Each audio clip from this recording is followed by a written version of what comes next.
Shalom, selamat pagi. Pada saat ini saya akan membawakan presentasi tentang pewartaan.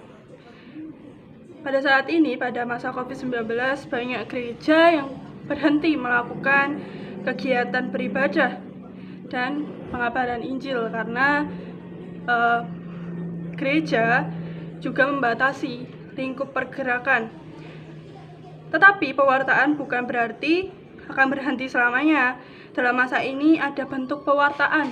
Yang pertama, bentuk-bentuk pewartaan masa kini antara lain adalah khotbah. Khotbah ini bisa digunakan ketika masa COVID-19 pun dengan cara menggunakan YouTube dan lain sebagainya. Berarti kita bisa mengabarkan pewartaan juga dengan pewartaan tematis.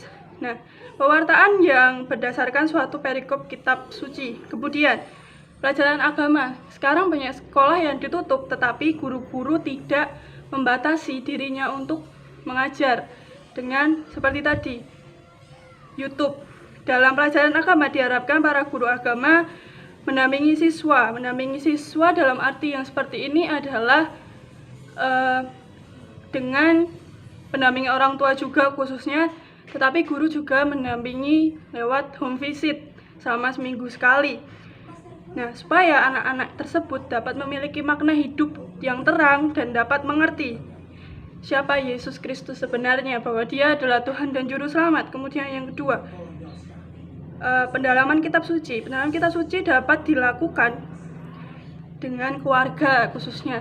Keluarga dapat membantu seseorang untuk mendalami kitab suci, apalagi khususnya di masa COVID-19 yang kita tidak bisa keluar kemana-mana. Berarti keluarga menjadi tumpuan utama untuk mendalam Alkitab.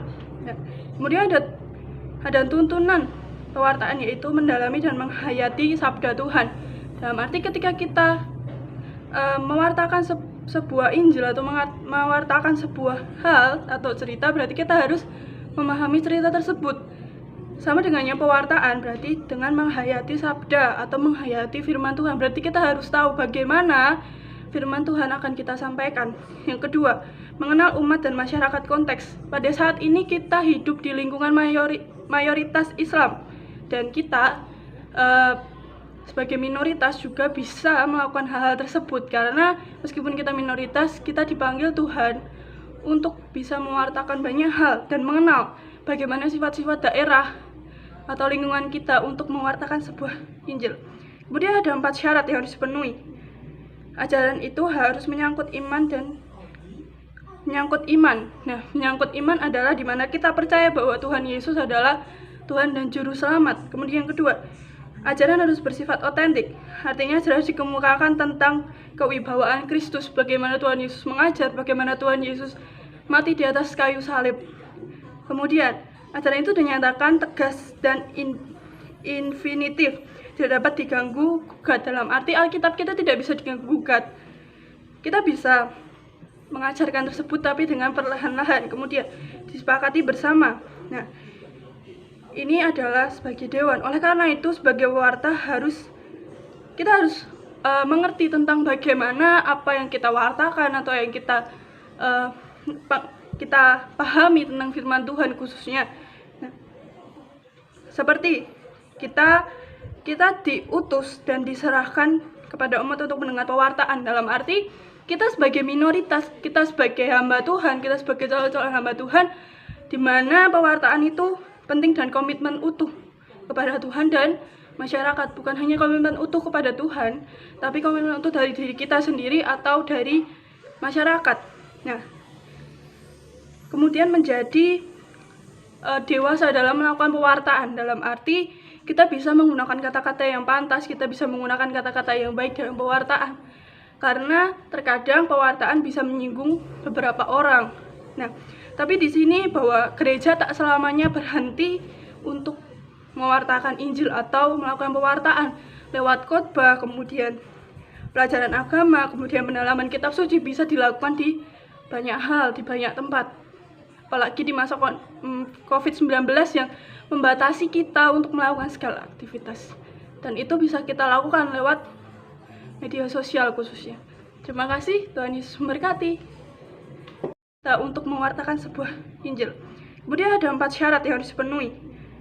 Ajaran itu harus menyangkut iman dan menyangkut iman. Nah, menyangkut iman adalah di mana kita percaya bahwa Tuhan Yesus adalah Tuhan dan Juru Selamat. Kemudian yang kedua, ajaran harus bersifat otentik. Artinya harus dikemukakan tentang kewibawaan Kristus, bagaimana Tuhan Yesus mengajar, bagaimana Tuhan Yesus mati di atas kayu salib. Kemudian, ajaran itu dinyatakan tegas dan infinitif, tidak dapat diganggu gugat. Dalam arti Alkitab kita tidak bisa diganggu gugat. Kita bisa mengajarkan tersebut tapi dengan perlahan-lahan, kemudian disepakati bersama. Nah, ini adalah sebagai dewan. Oleh karena itu, sebagai pewarta kita harus mengerti tentang bagaimana apa yang kita wartakan atau yang kita pahami tentang firman Tuhan khususnya. Nah, seperti kita diutus dan diserahkan kepada umat untuk mendengar pewartaan. Dalam arti kita sebagai minoritas, kita sebagai hamba Tuhan, kita sebagai calon-calon hamba Tuhan, di mana pewartaan itu penting dan komitmen utuh kepada Tuhan dan masyarakat. Bukan hanya komitmen utuh kepada Tuhan, tapi komitmen utuh dari diri kita sendiri atau dari masyarakat. Nah, kemudian menjadi dewasa dalam melakukan pewartaan. Dalam arti kita bisa menggunakan kata-kata yang pantas, kita bisa menggunakan kata-kata yang baik dalam pewartaan. Karena terkadang pewartaan bisa menyinggung beberapa orang. Nah, tapi di sini bahwa gereja tak selamanya berhenti untuk mewartakan Injil atau melakukan pewartaan lewat khotbah, kemudian pelajaran agama, kemudian pendalaman kitab suci bisa dilakukan di banyak hal, di banyak tempat. Apalagi di masa COVID-19 yang membatasi kita untuk melakukan segala aktivitas. Dan itu bisa kita lakukan lewat media sosial khususnya. Terima kasih, Tuhan Yesus memberkati.